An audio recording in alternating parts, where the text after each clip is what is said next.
Hello, I'm Lee. I'm an energy intuitive, and every month I take the pulse on what might be showing up for you emotionally, psychologically, energetically, the energy weather, basically. We have 8 themes as per usual for this month. Just a few of them are transformational grief, reckoning, and rebirth. What are we vibrationally allowed? And messy multidimensional integration. Stay tuned for the whole energy update.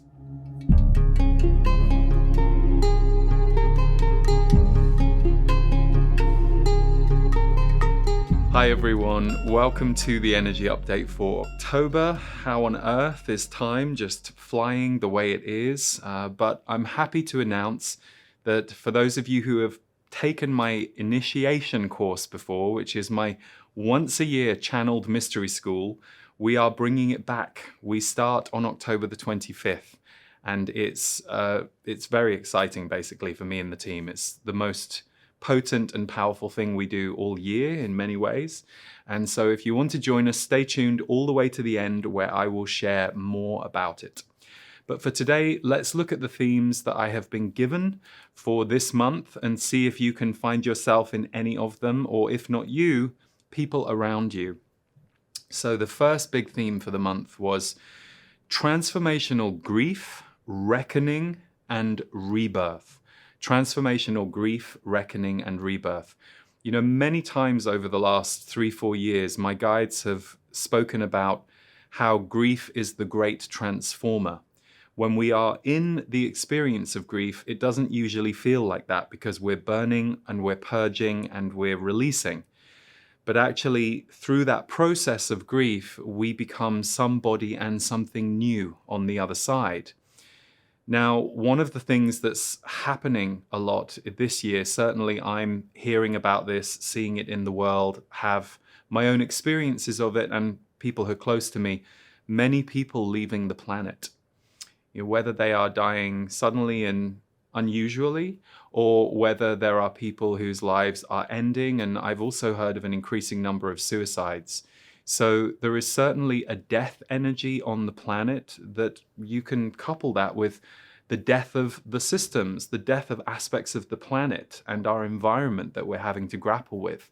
So transformational grief, reckoning, and rebirth is a different energetic around that theme than I have certainly seen in the last 3-4 years.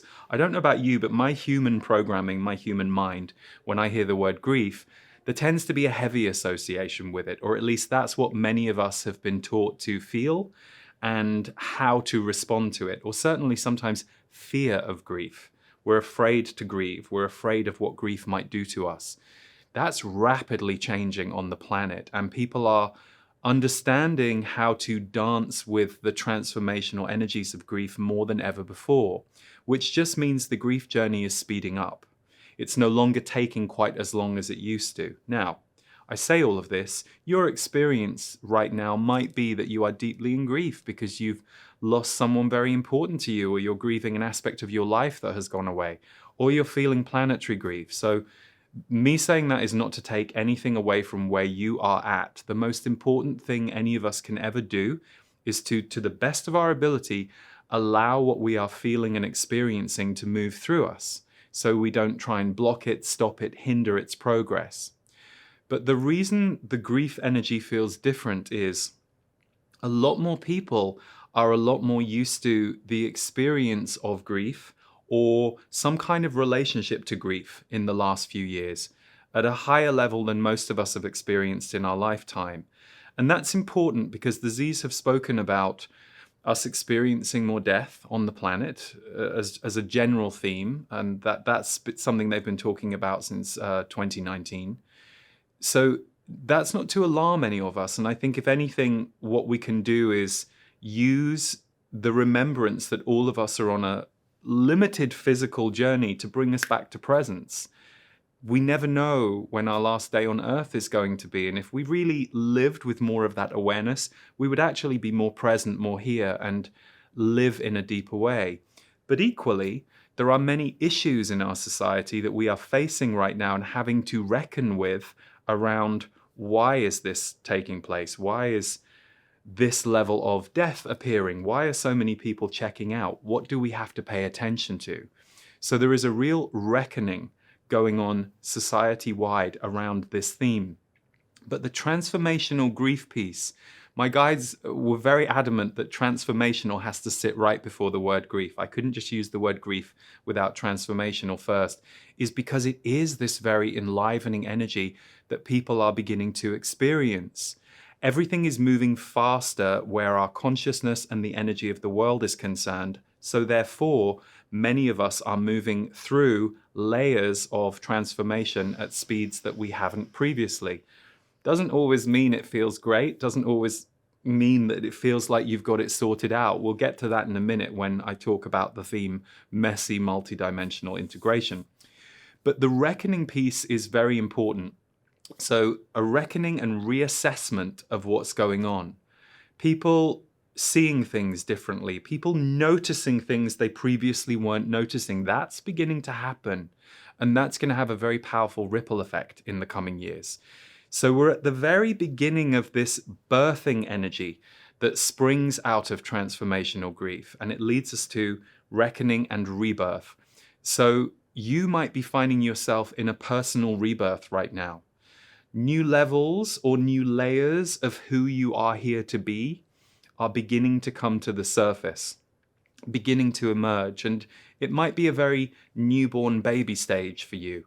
So again, in a moment, I have another theme which will tie in well to this. But the one thing I want to say about holding space for others, I know that many of you in this community will be aware what that means. I mean, it's literally as simple as being there for other people when you can and when you're able to, and perhaps being the person that they can confide in, perhaps being the person who gives good emotional advice, perhaps being the person who does loving things for people who need love shown to them, and you do it through action rather than through words or physicality in that way.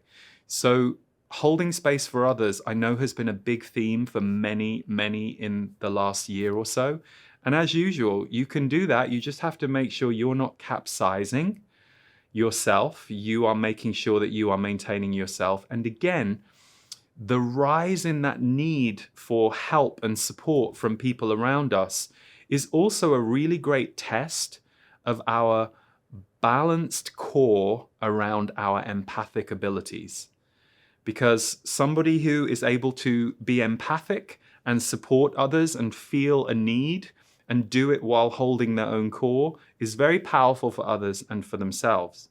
Someone who is drowning in the needs of others because of a lack of boundaries around your own empathy or your belief about what you're on the planet to be. I'm here to serve others, and that's my only reason to be here. That's not true for any of us. So even if your wiring is that way, you have to remember that you, like all of us, are also here to have a personal relationship with your own growth, and that the planet needs you to have that. That's not selfish. We're all here as these individuals transforming ancestral energies that we're all walking through, that our physical bodies hold the codes of. We're walking through it every day.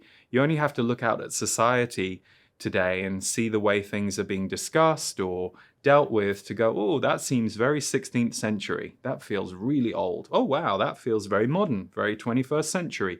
You know, we're constantly in and out of timelines as people, as a group, as a society. So transformational grief, reckoning, and rebirth. It's a kind of big arc theme that feels like it is with us at a very new level in this year of 2023. And it's really going to make its face known in the coming few months. And some of you might have caught all of this months ago. This might have been something you were surfing with over summer. Theme number two, what are we allowed? What are we allowed? Is that a question you've ever asked yourself? You know, vibrationally, what are we allowed to feel? What are we allowed to be? And what are we allowed to experience? So this is both a personal question and a collective question. You know, for me personally, I often look at what we're not allowed to do in the world and how we aren't allowed to be involved in certain decisions. And that's always weird for me. That's always felt dysmorphic for me ever since I was a kid. And I know that now we're at this time in history where there is going to be a massive transformation around that gap. So you also have to look at that personally, as we are going to be going through in the next decade or two a real revolution and transformation around what we as a people are allowed and how much influence we're allowed to have versus how much we aren't. There is going to be a massive transformation around that in the next couple of decades. And so we too personally will be going through that. And it's an interesting question to ask yourself, because obviously we're all different. We're all born into different areas of the world where there are different things that are allowed or aren't allowed, depending on where you're born, what your experience was as a child, what kind of resources, support, love you grew up with, everything. I mean, you can see how diverse that experience is all across the planet. But when we're just talking about a personal spiritual question that we ask ourselves, what are we allowed? It's a question that does fall to us, because wherever our experiences or our programming has made us pull in or suppress or repress or hide or bury trauma, we have the opportunity all through our life as we move through the world and as we move through our new experiences to ask ourselves, am I allowed to be a little more peaceful now than I perhaps was capable of, or my life circumstances allowed me to be 5 years ago?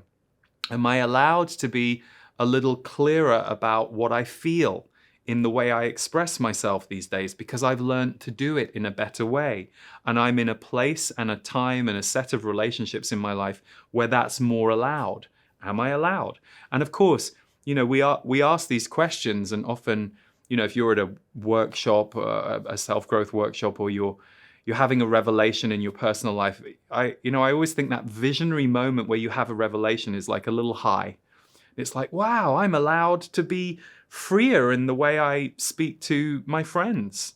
And that feels great in that moment, but then you've got to put it into action, and that's a whole other learning curve, because this body and this mind and the muscle memory around our programming and our patterns and what we culturally have been raised to be has to start to break down a bit. So again, we'll be coming in a minute to messy multidimensional integration, which will speak to this a little bit. But ask yourself the question, what am I allowed to feel, to be, and to experience? And it's a great question to ask yourself, because there are always parameters in our lives that will be holding us in a certain place. So, if you're living in a country or a culture where you know that there are lots of freedoms that you are not allowed or you are missing, what are you allowed within that paradigm? So this is a question that's deeply personal. It's not to say that that isn't a collective question right now. I think collectively, and this goes back to the revolution and transformation I was speaking about, what are we allowed to do as a collective to move ourselves forward, and what aren't we allowed? That's a huge global question right now. But most of you will find it more effective to focus that personally. And remember, when we focus it personally, it completely permeates and affects the collective as well. So it's both a global question for us as a society, and it's also a personal question for you as an individual. What are you allowed to be, feel, or experience next? And will you let it in? And if what I've just said makes no sense to you, just answer that question for yourself intuitively. Just sit and see what comes through, and then be curious about what word or thing is shown to you. It doesn't mean you have to act on it immediately. Sometimes we need to sit with these things for days, weeks, months before we are ready to let them manifest and reveal into ourselves. But it often starts with the awareness and with the seeing. So, third theme of the month is jumping into the new. Jumping into the new. So, sudden and quick energies of either you jumping into a new aspect or timeline, so a new part of yourself, your life, or suddenly something you've wanted to do for years and it's always felt like it was far away. Suddenly you jump into it. It's like things line up. things open up, the time supports you doing it. So you might be jumping into the new, or you may have been doing that recently, and at the moment you're just finding your feet with it. But others around you too, you will notice more people jumping quickly. And it doesn't mean they're not discerning what they're jumping into. You know, we can all jump headlessly. We can all go, I just need to jump. And then you regret it afterwards, or you realize you maybe shouldn't have jumped quite so quickly. It would have been either slightly less chaotic or slightly more successful for you, whatever successful means or looks like. But there is this very, very energetic energy that is seeing lots of us in whatever area this looks like, jumping into new things, new ways of being, new opportunities, new timelines, whatever it is. And it will seem fast. To your conscious mind, it will seem a little like, whoa. But to your spirit, to your soul, and to the energy of consciousness on the planet, it's right on track. Because we have to jump into the new as a planet.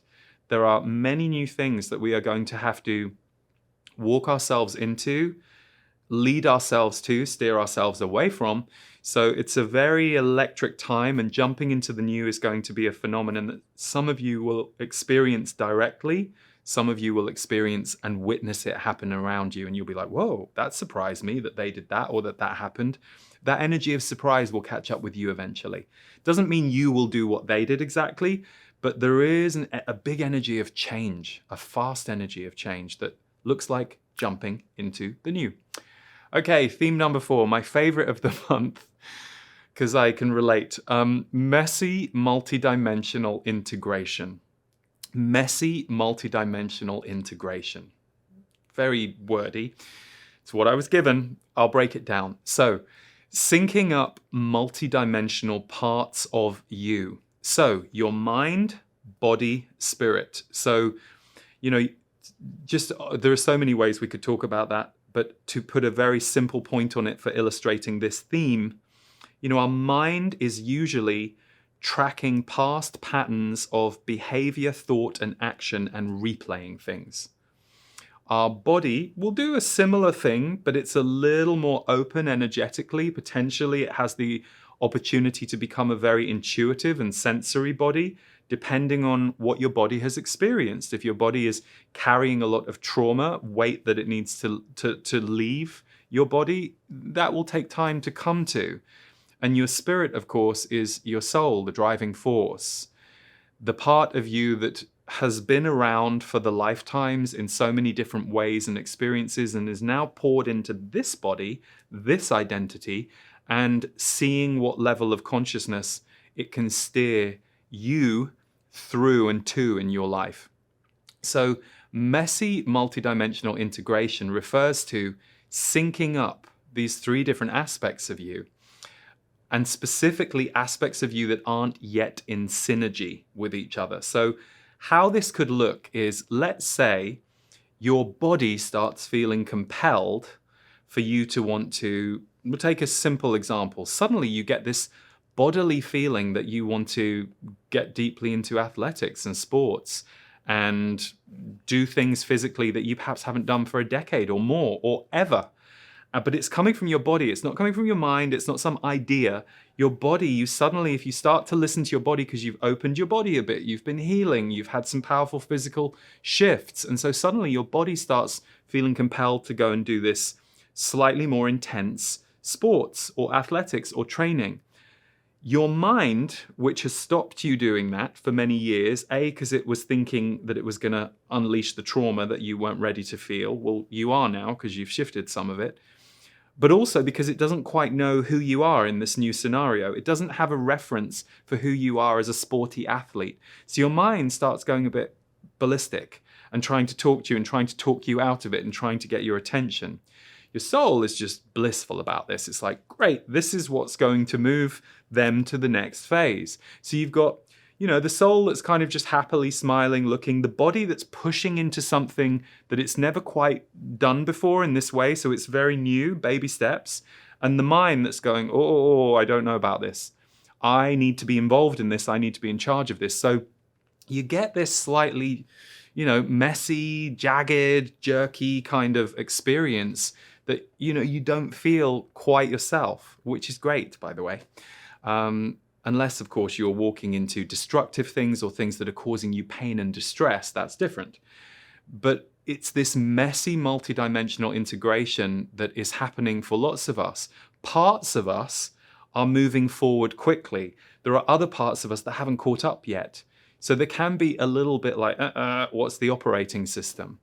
So don't be surprised. And I spoke to the theme of confusion, I think, last month. So this maps into all of that. It's a confusing time on Earth, and it's probably going to be a confusing time in you, because we are part of what's going on the Earth. And if it isn't a confusing time in you and you're just sitting there judging how confusing it is out in the outside world, but you're like, I'm fine, I'm sitting right here, don't be surprised if something hits your mind, your soul, or your body and starts leading the other two in a direction that one or two of those aspects aren't quite ready for or didn't see coming. The soul is generally at peace with whatever's going on because it understands we're in Earth School. But the mind and the body can get out of sync. And so you might be finding that either your mind or your mind might be trying to get you to do something that your body just is unwilling to, that you're not ready for. And you're like, God, I know I want to do this. Why won't it? Because your body needs a little more time, a little more support, a little more healing. And that doesn't mean stop doing or going toward the thing. It goes, okay, what is holding me back here? Oh, I think I need to move my body a bit more, but I need to start slowly. So messy multidimensional integration is when different parts of us are not yet in synergy or communication or alignment with each other. It's going round, so it's okay. Okay, number 5. Trust and power lessons. This is always a little edgy. Trust and power lessons. It's very sacral for us. It's very, it can trigger a lot around safety whenever you're looking at areas of trust or power. So it can be very intense emotionally when you yourself are going through deep trust or power lessons. It can be a little distressing. So trusting yourself around the inner and outer lessons that you might be experiencing around trust right now. So societally, we are also seeing lessons and reckoning around power abuses or manipulations, and embracing your own power of light. So, we've been having a global conversation for a few years around power abuses, manipulations. It's interesting, isn't it? There are some people who seem immune to that conversation, and there are others who get put into it. So that's a very interesting dysmorphic thing to watch as well. But you might be yourself triggered by or healing through some of these trust or power lessons or issues that you're either looking at in the outer world, in the big world, or in your immediate circle. You might be going through some healings around trust with people in your life, with yourself, and your own ability to do something that you feel you need and want to do, but perhaps previously you were missing the courage or the ability or the support to do it, so you don't trust yourself yet in your ability to make something happen for yourself. Equally, power lessons are tricky because we often think of power around, certainly in the 3D mind, around power abuse, power over others, power manipulation. But power is an incredible force when it's a true, authentic, soul-centered power. When it's not a power that is trying to take the power of others or overtake the power or freedom of others. It's more something that's emanating from and within you. So you might be experiencing the brighter side of this lesson right now. You might not have too much shadow area to clear up around it, but you might be embracing your own power of light, your own connection to the power of light that is getting stronger and stronger on Earth. It's also why we're seeing the dark rise and illuminate. So trust and power lessons are up for us. And that leads me to the next theme. This is another tricky one. Judgment and punishment energies are in focus right now globally. Judgment and punishment energies are in focus right now globally. So we're in a period of time that is slowly and sometimes painfully ushering in a societal healing and reckoning around the areas of judgment and punishment. There's a lot of talk lately about cancel culture. It would be wonderful if we could see transformation culture, where we as a society have a way of making sure that anyone who has experienced trauma or abuse is honored and is held and is supported to move through that. But that equally, the cancel culture energy that is, you can argue it's happening out there in the mainstream, but it isn't. It's happening in our hearts, in our minds, and it's happening in our communities. Because if that's what the mainstream wants to show us, that's what the mainstream wants to educate us to become. So it's very black and white fixed thinking to see everything as so literal and so simple. And there's a lot of complexity that needs to be considered. And it does feel like at the moment we aren't yet mature enough as a whole society to do that. But there are an increasing number of us on the planet who want to try and find different ways and want to hold space for the healing and transformation of all where possible.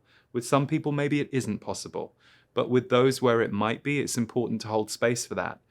And yet it's increasingly disheartening to see the kind of low vibration, black and white judgment game that we are fed on a daily basis. It's not good for our spirit. It's not good for our soul. It's not good for the transformation of our culture. So it's hard because many of us were raised that way. So we all have it in us and we all have to grapple with it, reckon with it. You yourself might be noticing right now you're catching places or moments or times that you are being judgmental or that we are being judgmental, and it's easier to catch them and go, oh, I don't want to feel that defended around this. I feel like there's a bit more room than my judgmental wound that is speaking to me right now. So this judgment and punishment energies being in focus globally will also have an effect on us. And oftentimes it takes us looking at the way that a certain group or group of individuals or people are handling something and feeling it's not right, going, this does not feel right. This does not feel high vibration. This does not feel transformational for the future. This feels very old energy, very condemning, very judging, very punishing, and it's not going to actually help anybody in that scenario. That ultimately is not going to bring people to more of a transformation. So it's complex. You can't just wish it away. It has to be dealt with, but we need a new way. And so as often we look at that and we recognize it doesn't feel good to us, it gives us a chance too to let go of our identification with that way of being that perhaps we were holding in the past because it's what we were taught. So it's difficult. It's a difficult and emotional. That's probably the heaviest theme of the month when I feel into it, because it's complicated and it's loaded and it's old. And whenever anything's that old, it can be hard for it to transform quickly. But we're in it, and we're going to start to see a slightly bigger conversation happening around it globally in the next few years. Okay, which leads me to a similar theme, theme 7, the increasing discomfort of duality. The increasing discomfort of duality. The birth of multidimensionality. So we are becoming more multidimensional. We're allowed to be more than we thought we were allowed to be. We are remembering there is more to the world and the spirit of the world than perhaps we were ever taught. And it's not organized or fixed in the way that perhaps we were taught. So all of that's opening up. So what gets increasingly uncomfortable to most of us is duality. And duality is simply black and white thinking. It's like, this is good, this is bad. And those are the only two poles you want to exist in. Well, there's a whole load of gray in here. And people don't hold just one viewpoint or another. We're learning to hold multiple truths and perspectives at the same time. That is not bypassing. If something has to be dealt with, then deal with it. But the way you feel it has to be dealt with today might evolve and change as you heal that layer, thus revealing more of your multidimensional perspective and experience as you go. So the increasing discomfort of duality, it's why more and more of us can't quite watch certain things, pay attention to certain things, because it's coming from a very dualistic voice, and again, a judging and a punishing voice. So more and more of us are having to hook out of that and hook into something else, and we can hook into what's inside us and to other people that we resonate with who are also willing to go on that vibrational shift journey that we're all on. It's not always easy, but holding multiple truths and perspectives at the same time, or at least having the possibility of including those, even if you don't feel or see them, is where we're ultimately going. And the last theme somewhat relates to this: new paradigm relationships ongoing. New paradigm relationships ongoing. This theme comes up periodically all the time because our relationships are so powerful to us, because they are both a reflection of who we are and they are a connection to who we are and what we believe about ourselves, the world. So a lot of people are going through massive relationship shifts, whether it's separations, whether it's transformations, whether it's new beginnings. And most importantly, the new relationships that emerge after those are quite beautiful and quite transformational and quite different. So, for example, an ending doesn't just have to be an ending, it can be a new beginning into a new level or a new kind of relationship with somebody. Yet we've often been taught the kind of heavier version of that. Let's just focus on heartbreak of a lost friend or a lost person. That's not multidimensional experiencing. That's very linear, it's very dualistic. It's the old way of looking at grief rather than the transformational way of looking at grief. So the thing that I was told to say, new paradigm relationships, is don't forget that there is often a birth and newborn child learning to walk energy around relationship shifts, upgrades, and changes. Usually when, any of our people in our life, whether they're friends, family members, partners, business people that we meet, just on the street that day, that moment, we have a very big impact on each other in ways that we're not always taught to be aware of or cognizant of. So if you and someone that you know are raising the bar on how you speak to each other, how you communicate with each other, one of you's changing. So you change slightly your behavior. It has an immediate knock-on effect on not just the other person's perception of you, but their energy field. So it's big stuff. And so just a reminder that when you're going through any changes, transformations, new beginnings, or endings in relationships, it's a big deal. It's a big deal, and it affects you very, very deeply on an energy field level, and it can leave you a little bit like a newborn learning to walk, but walk you will, and you will find a new way of walking that the old layer that you're moving out of will beautifully support. So it's not that even if you have a separation with someone and you don't see them again, they are still very much influencing you. And yet we have had not a very emotionally aware training around relationships, what they are, how they function. So new paradigm relationships ongoing and incoming. So that's everything for the October 2023 energy updates, October. For those of you who are conscious entrepreneurs and you are bringing your work to the world, it's not too late to join Grow Your Business, my practical and energetic business course. For those of you who want to understand more about getting your energy, your mindset, and your practical strategic way of bringing your work and your worth and your voice and your transformational energy to the world, please join me and the other entrepreneurs. And if this is still early in the month, you'll have time to join the live clinic calls, which will be taking place through October, and you'll be able to access all of the material that I've created for that course now. So Grow Your Business, you can check that out.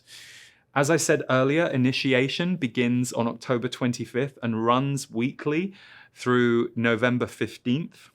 We'll play a little clip to give you a sense of that in a moment. And last but not least, in my members community, the portal, every month I bring support tools, a live broadcast, recordings, other teachers, practitioners. It's a place to really hold you as you grow and find who you are becoming. And I'm thrilled that we have just released part 2 of The Future Human, where Regina Meredith, the wonderful Regina Meredith from Gaia TV and her own website, is interviewing the Z's all about the future of humanity. We go many decades out, and Regina asks some incredible questions. It's very deep material, but it's also very uplifting. It's interesting. It's honest, and it's uplifting. And part 2 of that is now exclusively available in the portal. It will be released publicly next year in spring as a book and on Audible. But for my portal members, you'll be getting it serialized every month between now and February. So if you feel called to join us in the portal, we'd love to have you. But I will leave you with a taste of initiation, and take really good care of yourself this month. Initiation is my channeled mystery school, which takes place once a year. I was given a very clear directive by my guides in late 2021 to bring forth a mystery school where they could deliver a message and a transmission once a week for approximately 75 to 90 minutes each week. And it was incredible, very powerful, very deep. And it also gave me an opportunity to support the process by delivering what I call a calibration video, where I help you understand and explore what might be coming up for you after each transmission from the Z's. It's a mystery school because even I don't know what the topics will be, sometimes even until the channel is delivered. But part of the reason for this is twofold. Number one, it allows the Z's to transmit exactly what is required for where we are right now and the year to come. And number two, it leaves our minds out of it, including me. We aren't allowed to fully understand what it is that we're walking into, but I can say with confidence that from the last 2 years, the teachings and the depth of the transmissions not only impacted our students and those of us in the experience at the time, but became guideposts for my teaching in the following months. I would hear and absorb things that they were delivering that made their way into the work in the year to come.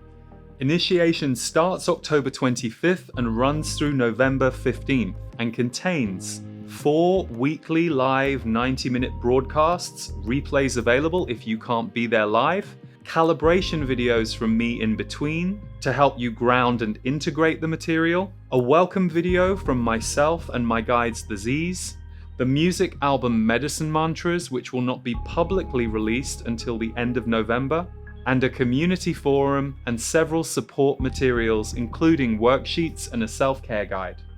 Initiation is a magical, shamanic and transformative journey, and we can't wait to get started with year 3 and those of you who choose to join us. Check out the link below for more details and information.